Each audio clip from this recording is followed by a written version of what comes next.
Et si le juge avait besoin d'un modèle mathématique? Alors, cette question, je ne me suis pas posée tout de suite parce que ça fait quand même bizarre de penser que le juge dans le tribunal va avoir besoin d'un modèle mathématique pour prendre une décision.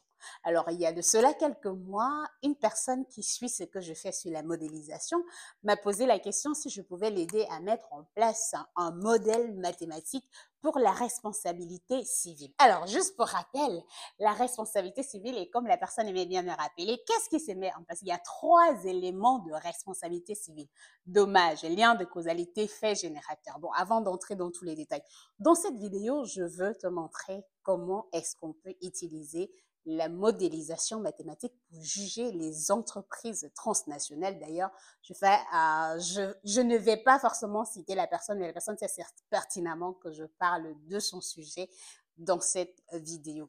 Donc, pour aller plus loin, dont le but de la vidéo, c'est justement te montrer comment on peut mettre les mathématiques en droit pour pouvoir comprendre et juger les entreprises. Avant d'avancer, le gagnant dans la dernière vidéo, c'est Ebenezer Dotse, donc merci de m'envoyer un email à mon adresse email que vous allez retrouver sur la chaîne YouTube ou dans la description de cette vidéo pour préciser que vous êtes le gagnant.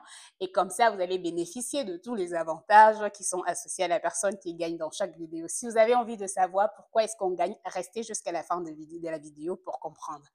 Donc, comment on se met en place? On dit que on a une responsabilité civile. On a envie, par exemple, de juger ou on a envie de comprendre si l'entreprise cause des dégâts, que ce soit à la façon avec laquelle il traite ses employés, que ce soit avec les faits écologiques ou que ce soit avec d'autres faits. Comment est-ce qu'on peut faire entrer des modèles mathématiques dedans? Je ne vais pas tout entrer dans les détails, mais comme j'ai dit, dans la responsabilité civile, il y a trois éléments de responsabilité. Il y a les dommages, et dans les dommages, vous avez les dommages qui sont liés à chaque domaine, et il y a le lien de causalité, donc là, et il y a l'effet générateur, la faute, l'absence, le risque et bien d'autres choses.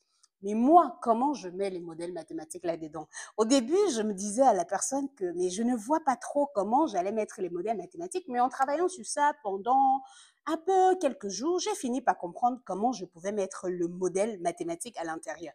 Et figurez-vous que dès le départ, je ne me suis pas dit, tiens, je sais comment mettre le modèle. En fait, non. Mais j'ai quand même dit, je laisse mon imagination aller au plus loin que possible. Et une fois que j'ai quand même quelque chose en tête, je mets ça et je vais aller dans la littérature, regarder ce qui existe. C'est ce qu'on fait souvent dans le sens inverse. Mais il y a beaucoup de travaux sur ce que je suis en train de parler aujourd'hui. Mais ça, c'est une approche que moi, j'ai vraiment imaginé et dire, je vais mettre ça en place. Donc, qu'est-ce qu'il faut se passer? Lorsqu'on veut regarder, par exemple, le fait que l'entreprise a causé des effets néfastes sur l'environnement, prenons un cas comme ça. On va se poser la question justement sur les trois raisons des responsabilités que je vous ai données tout à l'heure. Qu'est-ce que l'entreprise et quels sont les dommages, le lien de causalité et justement l'effet générateur. Donc, dans ce cas, je vais prendre des variables qu'on va avoir dans le modèle mathématique et les variables, je vais appeler la variable D. La variable D, dépend du temps, représente les dommages causés par l'entreprise jusqu'au temps T. Et je vais prendre la variable A de T qui représente l'activité de l'entreprise jusqu'au temps T. Et maintenant, je vais prendre le R de T qui représente la responsabilité de l'entreprise jusqu'au temps T. Alors, je garde mon ordinateur parce que je l'avais écrit ici avec toutes les variables, donc ça va être beaucoup plus pratique. Maintenant, je vais prendre E qui représente le facteur environnement. Pour le moment, je prends E comme un seuil ou quelque chose de ce style.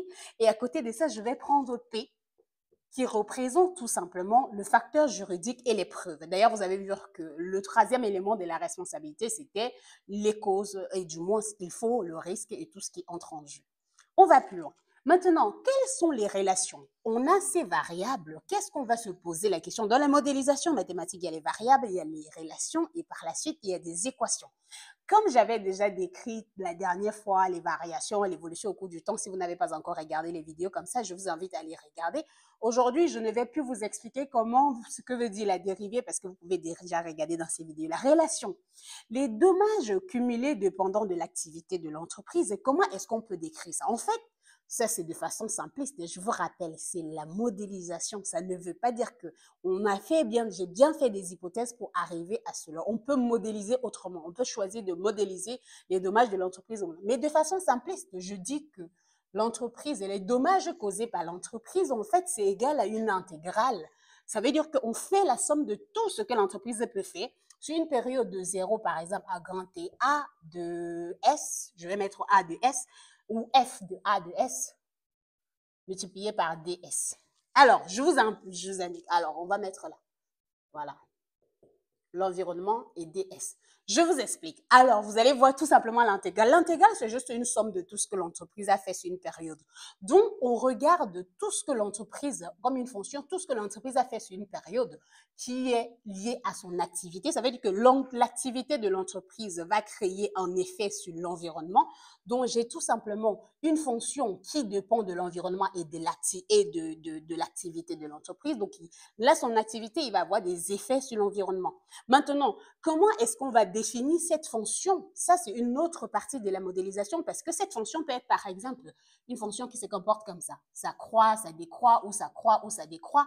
Un peu comme s'il y a des périodes où l'activité de l'entreprise impacte négativement l'environnement très, très haut. Il y a des moments où ça va impacter très, très négativement.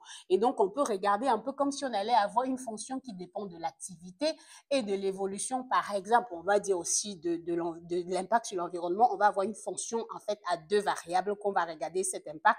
Et seulement, c'est l'activité qui dépend au cours du temps. Mais ça, c'est d'autres détails. On pourra voir ça dans d'autres vidéos. Donc, ça, c'est comment on dit ça? Ça, c'est les dommages causés par l'entreprise que vous allez voir tout simplement ici. Maintenant, si on va un peu, la responsabilité de l'entreprise. Comment on voit la responsabilité de l'entreprise? La responsabilité de l'entreprise, c'est R de T, qui va en fait être tout simplement une fonction que je vais appeler G. Et cette fonction-là dépend des dommages de l'entreprise et de P. Et vous vous souvenez, le P, c'était le facteur juridique. Et eux, ici, c'était l'environnement. Donc, qu'est-ce que ça veut dire ici? Je prends la responsabilité de l'entreprise, je mets enfin, l'entreprise a causé des dommages et on est en train de regarder le facteur juridique. Donc, le facteur juridique qu'on est en train de regarder là, vous voyez déjà ce que ça signifie. Donc, si on a des dommages et on a un facteur juridique qui va permettre à un moment donné de dire que l'entreprise cause des dégâts ou l'entreprise fait des choses de ce style, alors à ce moment-là, on va être capable de juger ou de pouvoir conclure des trucs sur l'entreprise. Mais comment on juge? Donc, maintenant, on a les dommages de l'entreprise, on a la responsabilité de l'entreprise en fonction de ces dommages qu'elle a causés et le facteur juridique. Le facteur juridique, c'est aussi les preuves. Hein. Donc, on a la preuve que l'entreprise, on a regardé avec cette... Et on voit que si les dommages varient au cours du temps, on a en fait le facteur juridique qui se met en place, qui se manifeste. Et comment ça va se faire? Maintenant, l'entreprise est condamnée si la responsabilité cumulée dépasse un seuil. Ça veut dire que lorsqu'on met dans la société, prenons l'exemple où on va dire qu'une entreprise a une quantité maximale de CO2 à produire au courant de l'année. On va dire que ce seuil-là, par exemple, de façon probabiliste, c'est tout simplement 1. Donc, si l'entreprise dépasse le seuil ou si l'entreprise atteint, bon, prenons comme ça, il y a un seuil que l'entreprise ne doit pas dépasser pour la production, par exemple, de CO2 dans l'année. Si l'entreprise dépasse ce seuil, ça veut tout simplement dire que l'entreprise va être condamnée. Et donc, à ce moment-là, on va avoir en fait une sorte de condamnation. C'est une fonction de condamnation. Et comment la condamnation se met en place? La condamnation ici, d'ailleurs, le problème, c'était que est-ce qu'on va les condamner parce qu'ils vont aller en prison? Ça, c'est la problématique que je devais voir avec la personne qui avait la demande. Sauf que de l'autre côté, on était juste finalement en train de mettre en place un modèle qui marche dans le cas normal. La condamnation, ça veut dire que ce que l'entreprise va payer après avoir échoué, par exemple, à ce truc-là. Donc, la condamnation se met en place quoi? Si on a si la responsabilité de l'entreprise est supérieure à ce seuil-là, donc supérieur ou égal, parce que justement, si on atteint le seuil, l'entreprise a quand même fait ça. Et maintenant, 0, sinon. Alors, je vous explique clairement cette partie. En fait, cette partie, qu'est-ce que ça représente? On va pas aller très loin dans cette vidéo parce que je sais que ça fait déjà beaucoup de maths dans tout ce qu'il y a dans le droit et tout, ça fait beaucoup d'informations. Donc, je vous explique clairement cette partie. Donc, en fait, la condamnation se met en place. On a regardé l'évolution des dommages causés à l'entreprise. On a choisi le facteur environnement. Donc, si l'entreprise a un impact sur l'environnement, on va regarder le CO2 comme j'ai choisi, par exemple, d'utiliser ici. Et maintenant, si l'entreprise, on regarde la responsabilité de l'entreprise en regardant l'évolution de cette responsabilité en fonction du facteur juridique et on voit que quand les dommages de l'entreprise évolue, il y a une corrélation entre justement ce facteur-là et ces dommages-là et le facteur juridique. On va regarder maintenant si la responsabilité de l'entreprise est supérieure ou atteint le seuil que l'État, par exemple, exige. J'ai pris le cas du CO2. Si on suppose qu'une entreprise va produire au max, les entreprises de telle catégorie vont produire au max 1000, bon, on va dire 1000, 1000 tonnes de CO2 par an. Et si, par exemple, l'entreprise atteint ce seuil-là, alors il y a la condamnation. Donc, la condamnation, ça veut dire que ça va prendre un, et à ce moment-là, l'entreprise va payer la responsabilité.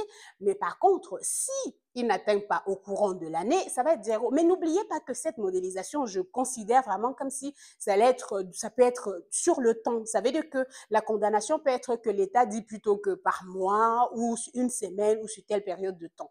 Mais là, on a pris le cas de l'environnement. Ça peut être la façon avec laquelle l'entreprise traite ses employés. Ça peut être beaucoup d'autres choses. Mais ça, c'est quand même, reste une modélisation simpliste. Mais comme vous savez que j'adore la modélisation et j'adore retrouver comment je peux mettre les équations dans des choses qu'on retrouve tous les jours. Et bien évidemment, il ne suffit pas juste de mettre en place des modélisations sans sens. Il faut mettre des modélisations à quelque chose de clair qu'on arrive à observer. Donc, voilà. Si tu as compris quelque chose dans cette vidéo, je t'invite vraiment à liker, à commenter, à poser des questions en commentaire pour mieux comprendre, surtout à m'encourager en likant la vidéo. Donc, on est arrivé à qui va gagner la prochaine fois. Alors, pour rappel, la personne qui gagne à chaque moment, vous allez faire des commentaires. Je vais sélectionner après 3 jours le nom de toutes les personnes qui ont joué ou qui ont commenté. Et à partir de là, je vais faire un tir au sort et tirer la personne qui va gagner. Et cette personne-là, qu'est-ce qu'elle bénéficie? Elle peut m'envoyer des emails. Je vais répondre aux emails de la personne. Et si la personne a besoin de l'orientation, que ce soit sur son business, sur ses études, sur une sorte de modélisation ou quelque chose dans ce sens, je serai disposée à répondre aux questions de cette personne-là. Merci d'avoir regardé la vidéo et on se retrouve très, très bientôt.